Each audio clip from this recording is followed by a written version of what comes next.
What's going on, guys? This is Aaron from Departures Capital, and we're here with James Sykes, CEO of Baselode Energy. How are you doing today, James? I'm doing awesome, Aaron. Yourself?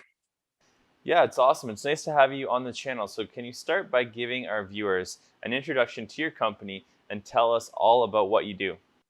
Yeah, Baselode Energy. We are a uranium exploration company focused on making a discovery, a high-grade uranium discovery in the Athabasca Basin area of northern Saskatchewan. For your listeners who don't know, Athabasca Basin is the premier jurisdiction in the world for high-grade uranium. I've been a part of many discoveries, and this is where I get to lead Baselode to making these discoveries. We listed last year in June, so we're basically a year old, and we're looking very active in the months to come. Awesome, that sounds great. So when it comes to active exploration, Baselode has some exciting plans for this year. Can you tell us more about what's to come for this month, specifically August? Yeah, August is definitely very exciting for us.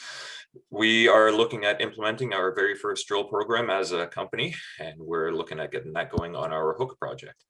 Now, Hook is very exciting, as all of our projects are, in that it's in an area that seems to have structural controls related to, or that have deposited high-grade uranium. So we're hoping that we can make a discovery on the project if these conditions exist.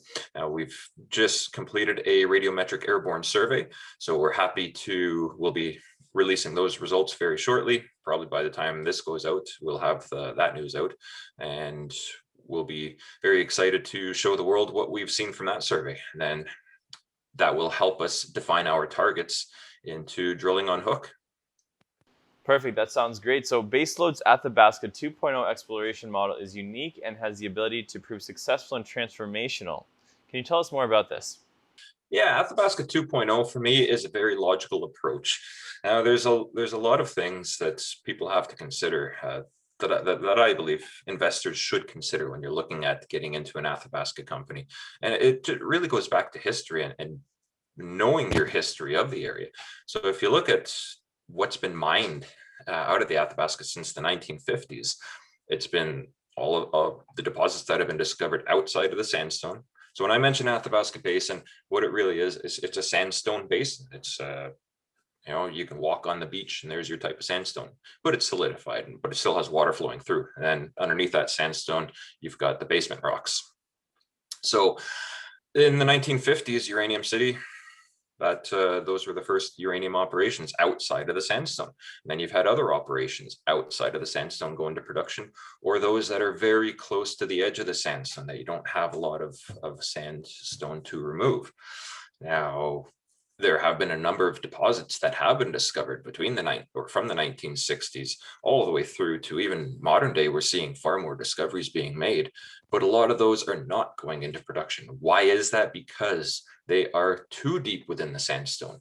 So most conventional open pits in the world, you can go 200 meters to start, 200 meters depth, and you can start your open pit and extracting your ore there. You can go deeper than that, but you can't do that in the Athabasca Basin. That's what I have to emphasize. It's been proven.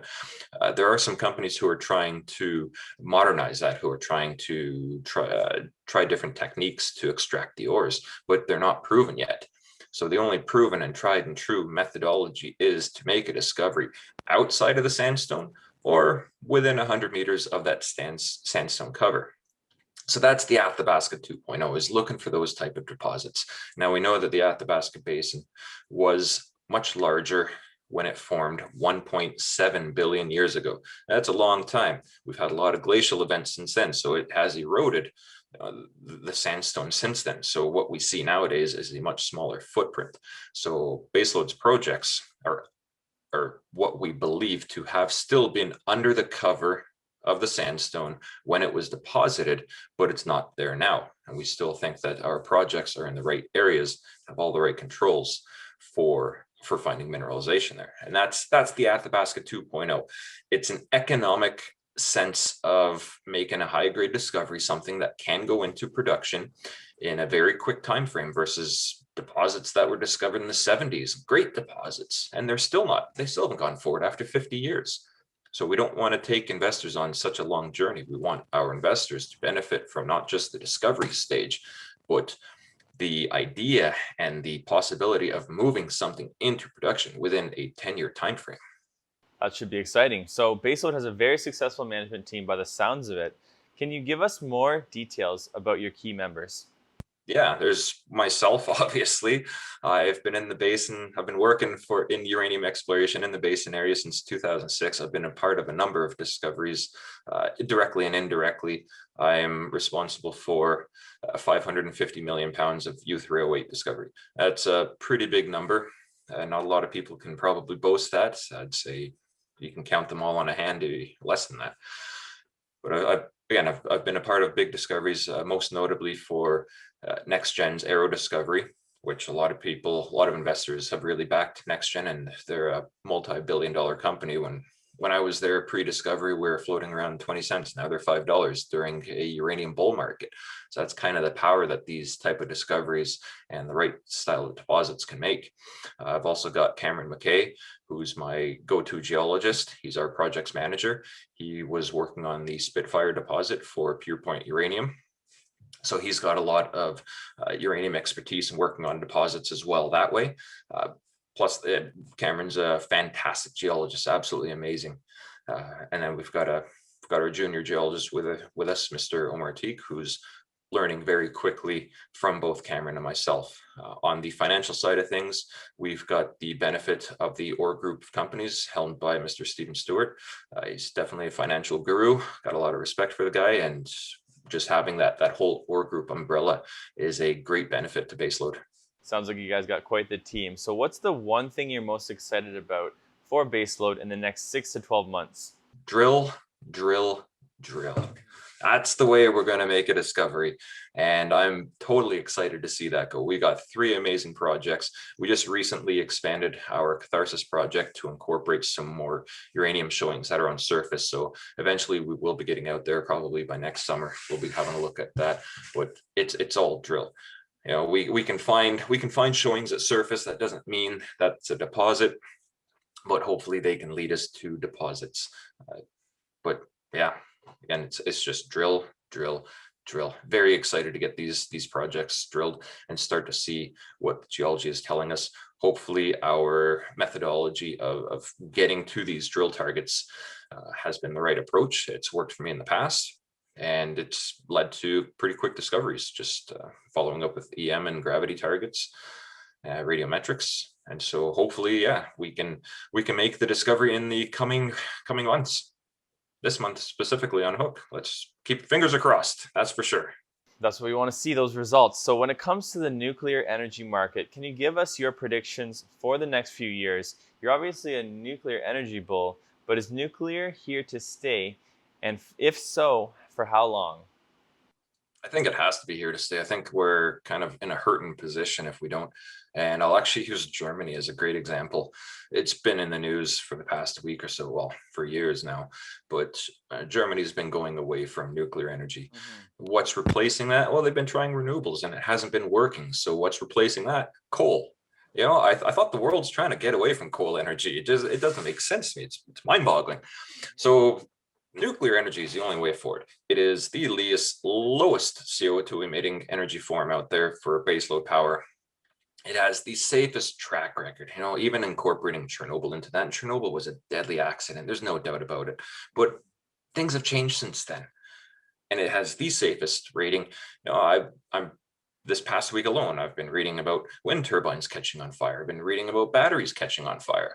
You know, nobody really considers that. And, you know, the amount of mining that you need to do for these renewables, you know, rare earths are not rare earths for wind turbines and green energy are not the most greenest sources of mining out there.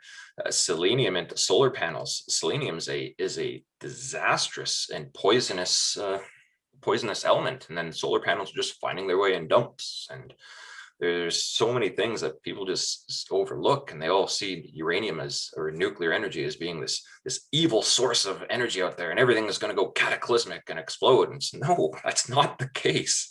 You know, how many explosions, nuclear explosions from reactors have you seen in your lifetime? I'm 40 years old.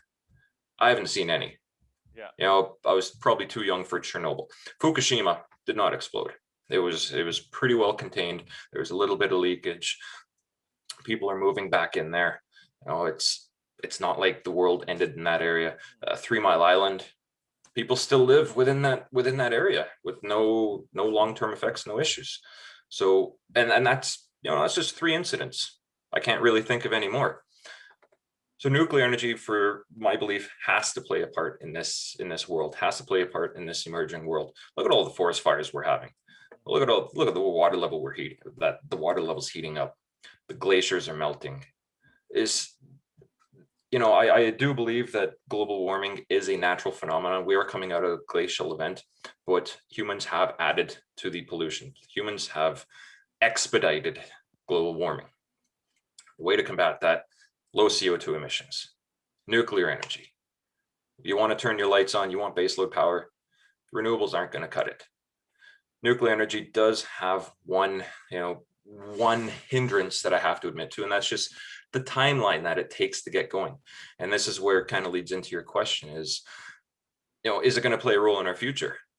I do believe that it will, but people have to act on it now. You're not just going to build a reactor. The reactors cannot be built in the same time frame that you can do renewables, that you can do LNG. That's the reality of the situation.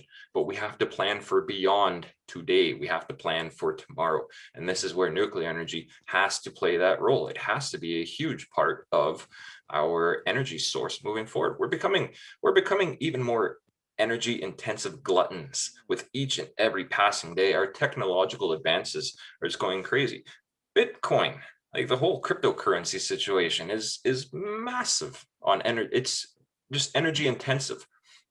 So now we're trying to keep up with these new technologies, more people coming on, more production scales. And what are we doing? We're getting rid of nuclear energy. We're going more renewables, which are intermittent. It's just very mind-boggling. So we have to act on it now. So I do think that in the next, even in the next 2 years, I do believe the price of uranium will go up. And I do really believe that the global governments out there will start to consider nuclear energy definitely moving forward. Small modular reactors, I think, will be the nuclear renaissance. And I'm really hoping that they will prove their mettle in our energy needs moving forward, that governments, even just society will adopt it and accept it and be like, okay, this is, nuclear energy is not bad. SMRs are really great. They're proving valuable. Let's go for it. And those can be built in a much quicker timescale, but they have to be adopted first. And I got to agree with you on that one, James. So where's the best place for investors to find out more information about the company?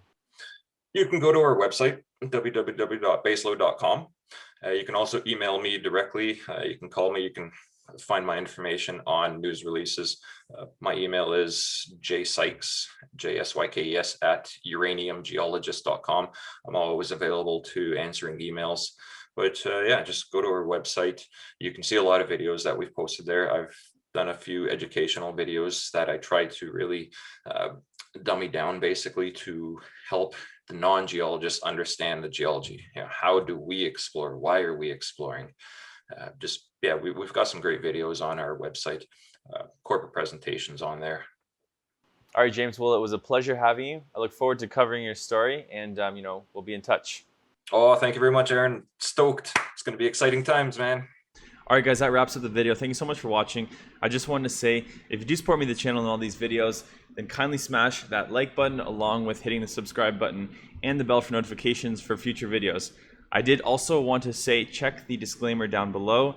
This video was sponsored by the company that we are talking about today. So check the disclaimer, full disclosure, and we're out of here. Always remember, guys, Departures Capital is for information, education, and entertainment purposes only. Don't buy or sell a stock because you heard it on here. Buy or sell a stock because you've done your research, you've done your thorough due diligence, and you make your own personal investment decisions for yourself. This video is not financial advice. We'll see you guys in our next video.